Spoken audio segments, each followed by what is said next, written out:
We reflect upon what might be ahead. It'll be fascinating to watch the Democrats claw each other's eyes out. It'll be fascinating to watch who Trump's going to start to put into his cabinet. But if the stock market was the next version of the betting markets, they like the result. They did, and really the stock market took off. But have a look at the Bitcoin price. That was the thing that I watched. Now, of course, Trump has always been a big supporter of cryptocurrency. So was Elon Musk, who has backed him, and as the big winner of the day, no doubt, his wealth went up $15.4 billion because Tesla shares boomed. But Bitcoin went through $76,000 US for the very first time, some suggesting it's on its way to 100,000. So in many ways, this is, the way in which people might have, you could argue, gambled on this election result, but it's also the way in which people think that America will prosper under the Trump administration. And you're right about the people that he's now making selections about. Who does he put in? Secretary of Defense Mario Rubio potentially could come back. A guy, got a good story for you, and this is a guy called John Paulson, could be the new Treasury Secretary replacing Janet Yellen.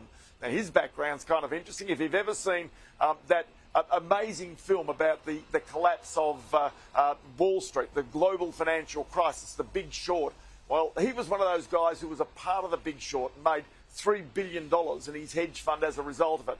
Well, he could be the new man with the real hands on the tiller of America's economy under the Trump administration. So it's just interesting to see how Trump picks these people, the way in which they then respond to his agenda. But the one thing is that no matter who is appointed, Trump will have his hand right over the top of them, because this is his agenda, this is his view of the way in which America's economy can grow into the future, and the way in which he can bring manufacturing back into the United States. Because that's what, as you point out, this was about. Ordinary people saying, we do actually want the jobs here. We do want to have the energy here. We do want to have the security here. So these are the things that people ultimately voted for in this election campaign, which is the reason why he's also won the popular vote in this campaign.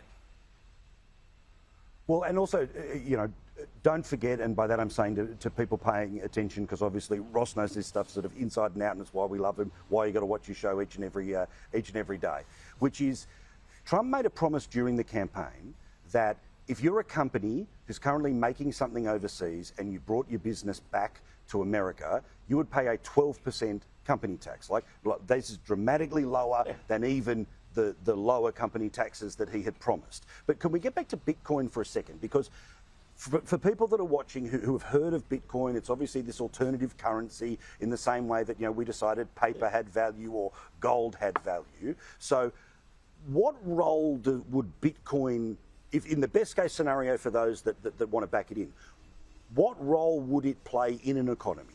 Would you be able to buy a movie ticket with it? Would you be able to buy a car with it? Would it become, in the same way you can hand over 50 pieces of silver, you can hand over X, bits of coin?